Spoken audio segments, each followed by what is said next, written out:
Mysteries of Udolpho by Ann Radcliffe. Volume 3, Chapter 1.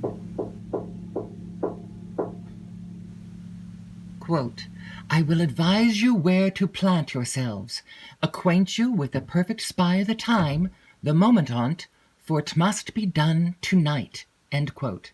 Macbeth.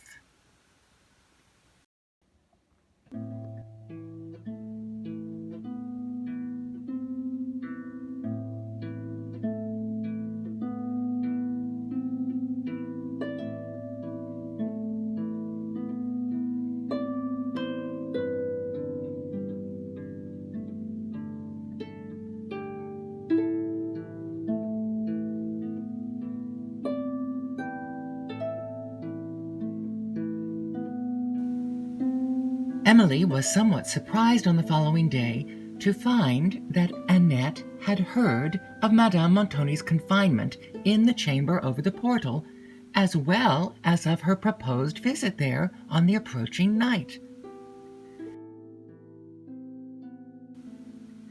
That the circumstance which Barnardine had so solemnly enjoined her to conceal he had himself told to so indiscreet a hearer as Annette appeared very improbable, though he had now charged her with a message concerning the intended interview. He requested that Emily would meet him, unattended, on the terrace a little after midnight, when he himself would lead her to the place he had promised.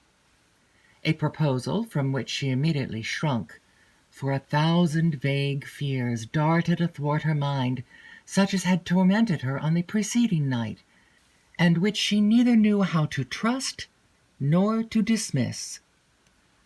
It frequently occurred to her that Barnardine might have deceived her concerning Madame Montoni, whose murderer, perhaps, he really was, and that he had deceived her by order of Montoni, the more easily to draw her into some of the desperate designs of the latter. The terrible suspicion that Madame Montoni no longer lived thus came, accompanied by one not less dreadful for herself.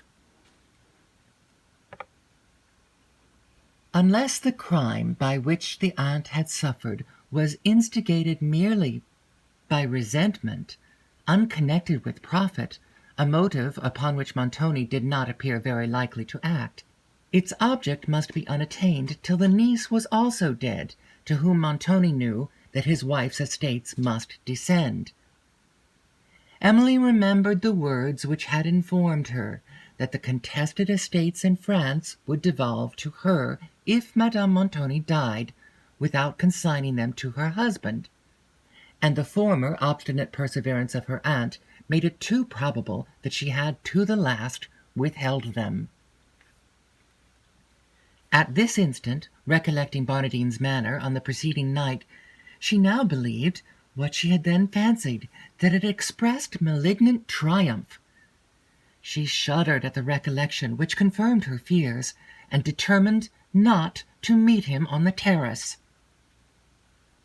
Soon after, she was inclined to consider these suspicions as the extravagant exaggerations of a timid and harassed mind, and could not believe Montoni liable to such preposterous depravity as that of destroying from one motive his wife and her niece.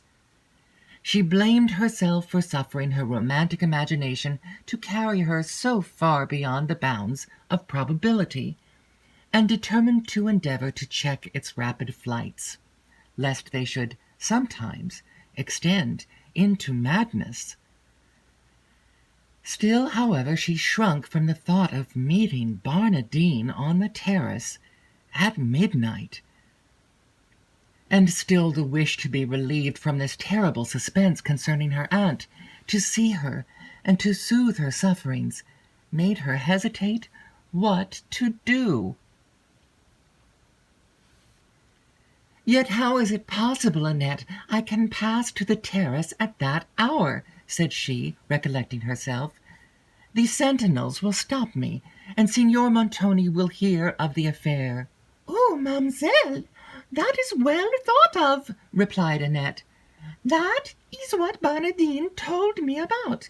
he gave me this key, and bade me say it unlocks the door at the end of the vaulted gallery that opens near the end of the east rampart, so that you need not pass any of the men on watch. He bade me say, too, that his reason for requesting you to come to the terrace was because he could take you to the place you want to go without opening the great doors of the hall, which grate so heavily. Emily's spirits were somewhat calmed by this explanation, which seemed to be honestly given to Annette. "But why did he desire I would come alone, Annette?" said she. "Why, that is what I asked him myself, ma'amselle. Says I, why is my young lady to come alone? Surely I may come with her. What harm can I do? But he said, no, no, I tell you not, in this gruff way. Nay, says I have been trusted in great affairs as these, I warrant, and is a hard matter if I can't keep a secret now. Still he would say nothing but no, no, no. Well, says I, if you will only trust me, I will tell you a great secret that was told to me a month ago, and I have never opened my lips about it yet, so you need not be afraid of telling me. But all that would not do. Then, mademoiselle, I went so far as to offer him a beautiful new sequin that Ludovico gave me for a keepsake, and I would not have parted with it for all St. Marco's Place. But even that would not do. Now, what can be the reason of this? But I know you know, ma'am, who you are going to see." "Pray, did Barnardine tell you this?" "He? No, ma'amselle, that he did not." Emily inquired who did, but Annette showed that she could keep a secret. During the remainder of the day, Emily's mind was agitated with doubts and fears and contrary determinations on the subject of meeting this Barnardine on the rampart and submitting herself to his guidance, she scarcely knew whither. Pity for her aunt and anxiety for herself alternately swayed her determination, and night came before she had decided upon her conduct. She heard the castle clock strike 11, 12, and yet her mind wavered.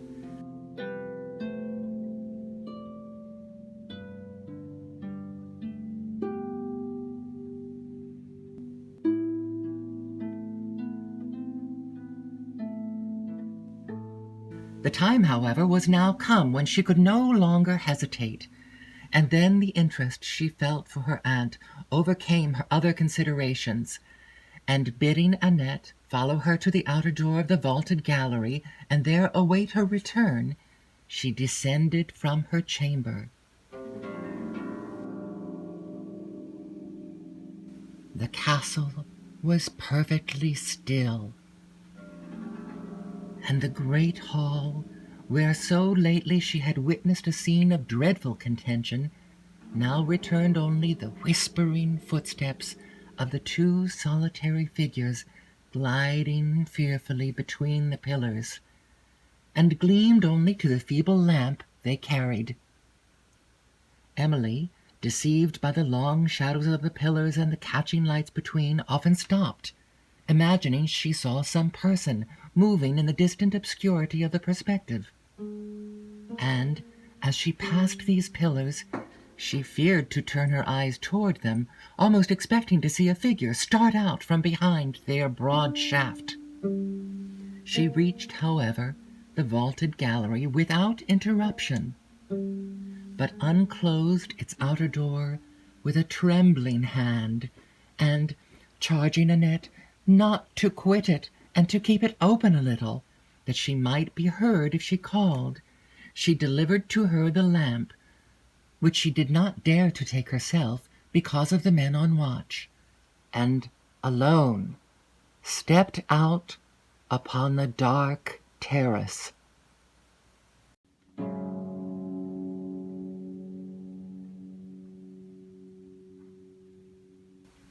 Everything was so still that she feared lest her own steps should be heard by the distant sentinels, and she walked cautiously towards the spot where she had before met Barnardine, listening for a sound, and looking onward through the gloom in search of him.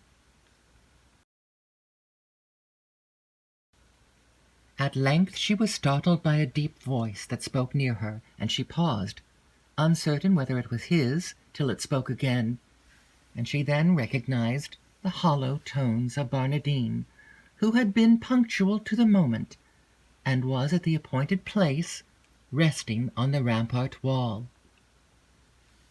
After chiding her for not coming sooner, and saying that he had been waiting nearly half an hour, he desired Emily, who made no reply, to follow him to the door through which he had entered the terrace.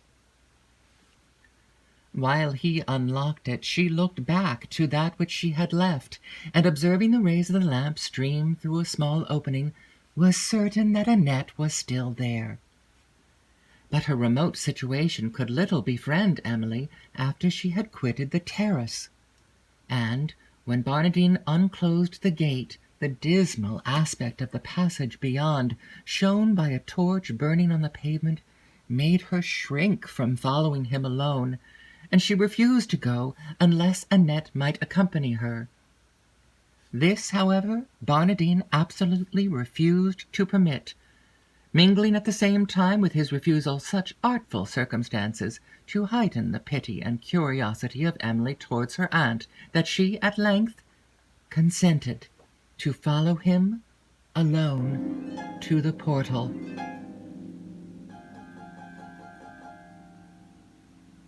He then took up the torch and led her along the passage, at the extremity of which he unlocked another door, whence they descended a few steps into a chapel, which, as Barnardine held up the torch to light her, Emily observed to be in ruins, and she immediately recollected a former conversation of Annette concerning it, with very unpleasant emotions.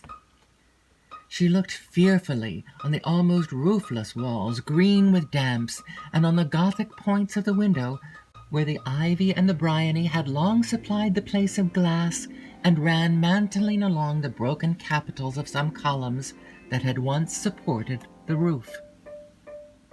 Barnardine stumbled over the broken pavement, and his voice, as he uttered a sudden oath, was returned in the hollow echoes that made it more terrific. Emily's heart sunk, but she still followed him, and he turned out of what had been the principal aisle of the chapel. "Down these steps, lady," said Barnardine, as he descended a flight which appeared to lead to the vaults. But Emily paused on the top, and demanded in a tremulous tone whither he was conducting her. "To the portal," said Barnardine. "Cannot we go through the chapel to the portal?" said Emily. "No, signora. That leads to the inner court, which I don't choose to unlock. This way, and we shall reach the outer court presently." Emily still hesitated, fearing not only to go on, but, since she had gone thus far, to irritate Barnardine by refusing to go further. "Come, lady," said the man, who had nearly reached the bottom of the flight. "Make a little haste. I cannot wait here all night." "Whither do these steps lead?" said Emily, yet pausing. "To the portal," repeated Barnardine in an angry tone. "I will wait no longer." As he said this, he moved on with the light, and Emily, fearing to provoke him by further delay, reluctantly followed. From the steps they proceeded through a passage adjoining the vaults, the walls of which were dropping with unwholesome dews, and the vapours that crept along the ground made the torch burn so dimly that Emily expected every moment to see it extinguished. and Barnardine could scarcely find his way. As they advanced, these vapors thickened, and Barnardine, believing the torch was expiring, stopped for a moment to trim it. As he then rested against a pair of iron gates that opened from the passage, Emily saw, by uncertain flashes of light, the vaults beyond, and near her heaps of earth that seemed to surround an open grave. Such an object in such a scene would at any time have disturbed her, but now she was shocked by an instantaneous presentiment that this was the grave of her unfortunate aunt, and that the treacherous Barnardine was leading herself to destruction.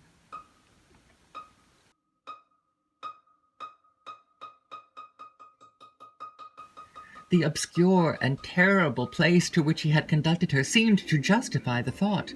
It was a place suited for murder, a receptacle for the dead, where a deed of horror might be committed, and no vestige appear to proclaim it. Emily was so overwhelmed with terror that, for a moment, she was unable to determine what conduct to pursue. She then considered that it would be vain to attempt an escape from Barnardine by flight, since the length and the intricacy of the way she had passed would soon enable him to overtake her, who was unacquainted with the turnings, and whose feebleness would not suffer her to run long with swiftness. She feared equally to irritate him by a disclosure of her suspicions, which a refusal to accompany him further certainly would do. And, since she was already as much in his power as it was possible she could be, if she proceeded, she at length determined to suppress as far as she could the appearance of apprehension, and to follow silently whither he designed to lead her. Pale with horror and anxiety, she now waited till Barnardine had trimmed the torch, and, as her sight glanced again upon the grave, she could not forbear inquiring for whom it was prepared. He took his eyes from the torch and fixed them upon her face without speaking. She faintly repeated the question, but the man, shaking the torch, passed on, and she followed, trembling, to a second flight of steps, having ascended which, a door delivered them into the first court of the castle. As they crossed it, the light showed the high black walls around them, fringed with long grass and dank weeds that found a scanty soil among the mouldering stones, the heavy buttresses, with here and there between them a narrow gate that admitted a freer circulation of air to the court, the massy iron gates that led to the castle, whose clustering turrets appeared above, and opposite, the huge towers and arch of the portal itself. In this scene, the large, uncouth person of Barnardine, bearing the torch, formed a characteristic figure. This Barnardine was wrapped in a long, dark cloak, which scarcely allowed the kind of half-boots or sandals that were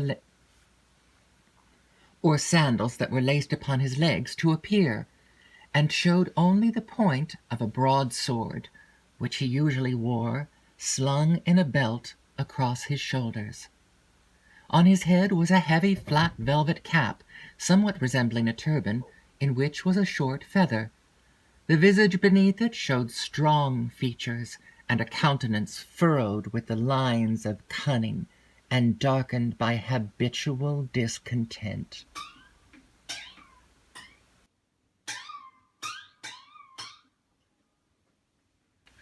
The view of the court, however, reanimated Emily, who, as she crossed silently towards the portal, began to hope that her own fears, and not the treachery of Barnardine, had deceived her. She looked anxiously up at the first casement that appeared above the lofty arch of the portcullis, but it was dark, and she inquired whether it belonged to the chamber where Madame Montoni was confined.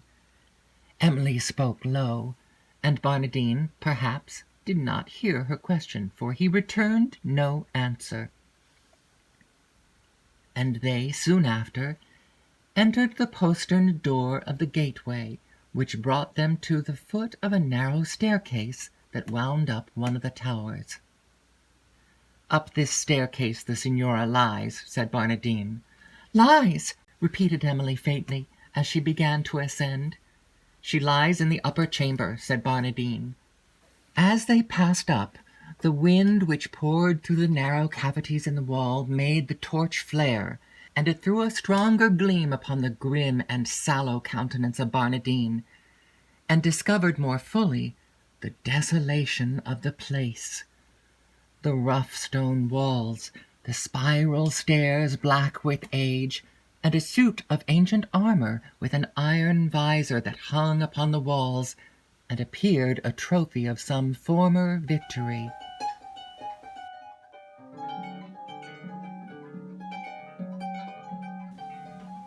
Having reached a landing-place, "You may wait here, lady," said he, applying the key to the door of the chamber, "while I go up and tell the Signora you are coming." "That ceremony is unnecessary," replied Emily. "My aunt will rejoice to see me." "I am not so sure of that," said Barnardine, pointing to the room he had opened. "Come in here, lady, while I step up." Emily, surprised and somewhat shocked, did not dare to oppose him further, but, as he was turning away with the torch, desired he would not leave her in darkness. He looked around, and, observing a tripod lamp that stood on the stairs, lighted and gave it to Emily, who stepped forward into a large old chamber, and he closed the door.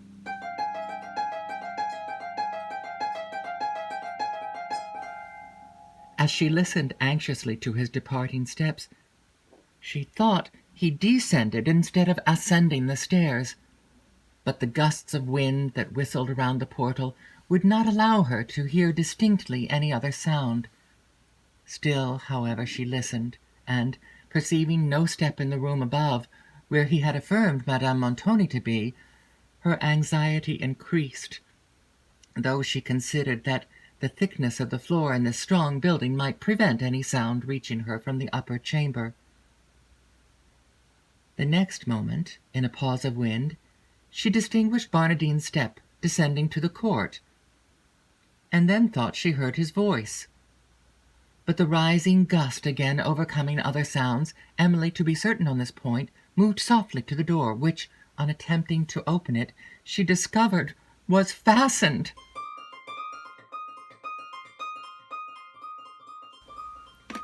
All the horrid apprehensions that had lately assailed her returned at this instant with redoubled force, and no longer appeared like the exaggerations of a timid mind, but seemed to have been sent to warn her of her fate. She now did not doubt that Madame Montoni had been murdered, perhaps in this very chamber, or that she herself was brought hither for the same purpose. The countenance, the manners, and recollected words of Barnardine, when he had spoken of her aunt, confirmed her worst fears. For some moments she was incapable of considering of any means by which she might attempt an escape. Still, she listened, but heard footsteps neither on the stairs nor in the room above. She thought, however, that she again distinguished Barnardine's voice below, and went to a grated window that opened upon the court to inquire further. Here she plainly heard his hoarse accents mingling with the blast that swept by, but they were lost again so quickly that their meaning could not be interpreted. And then the light of a torch, which seemed to issue from the portal below, flashed across the court, and the long shadow of a man who was under the archway appeared upon the pavement.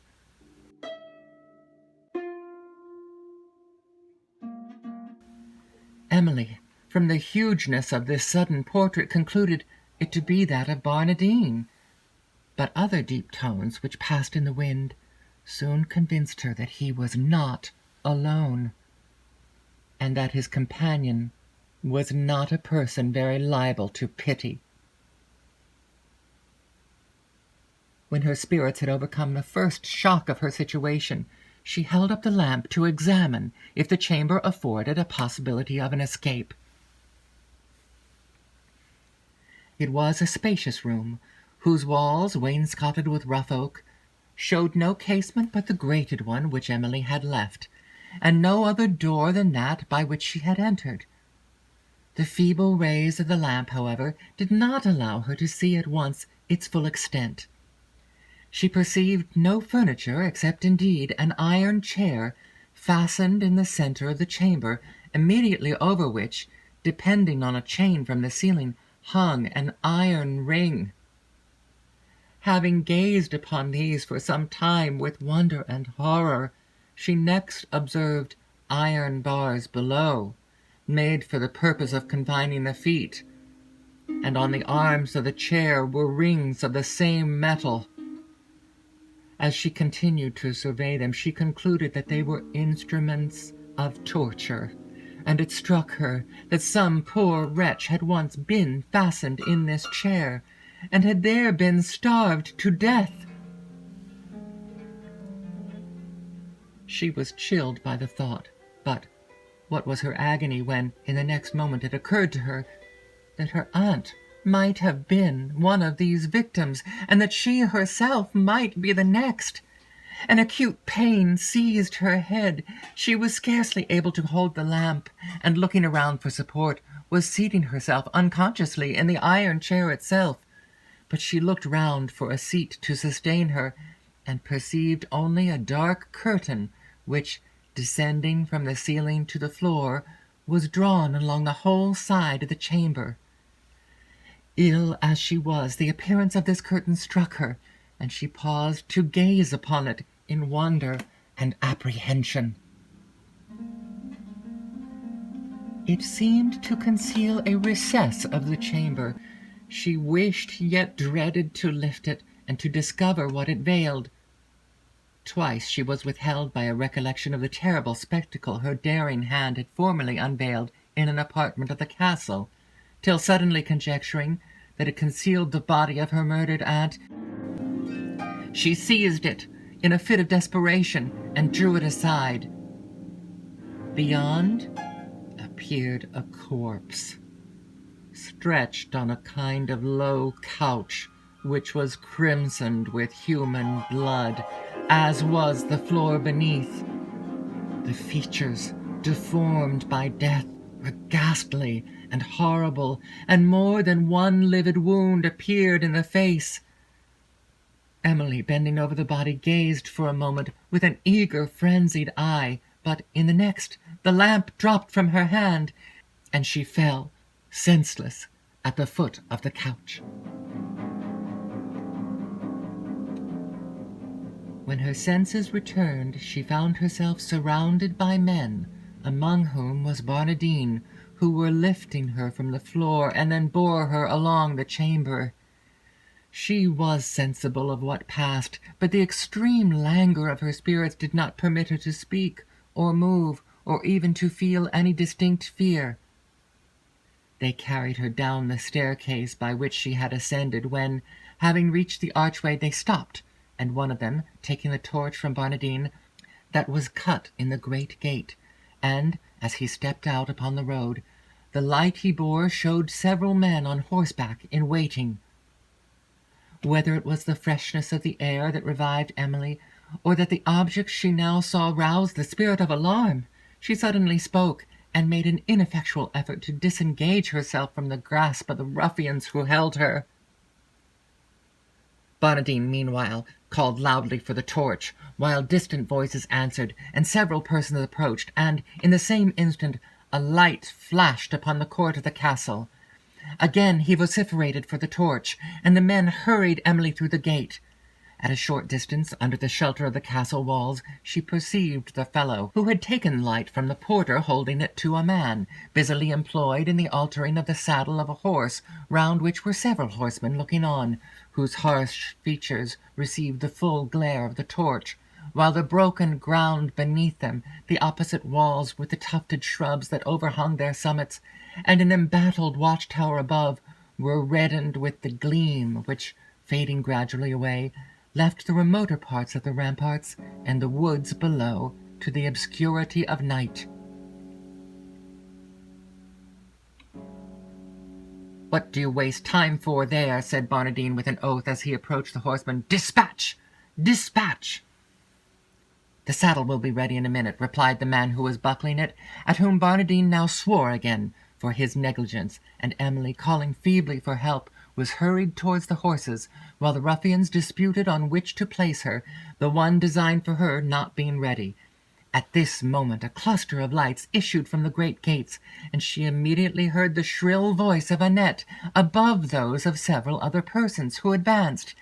In the same moment she distinguished Montoni and Cavigni, followed by a number of ruffian-faced fellows, to whom she no longer looked with terror, but with hope, for at this instant she did not tremble at the thought of any dangers that might await her within the castle, whence so lately she had anxiously wished to escape.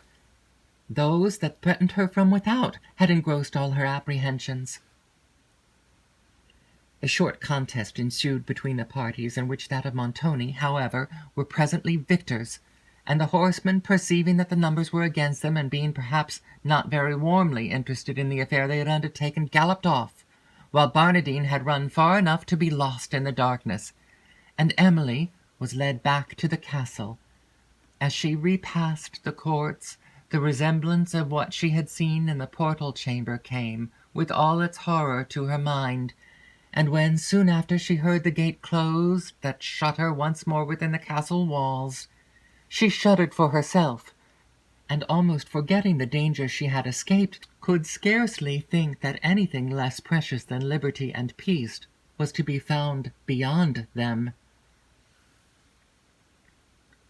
Montoni ordered Emily to await him in the cedar parlour, whither he soon followed, and then sternly questioned her on this mysterious affair.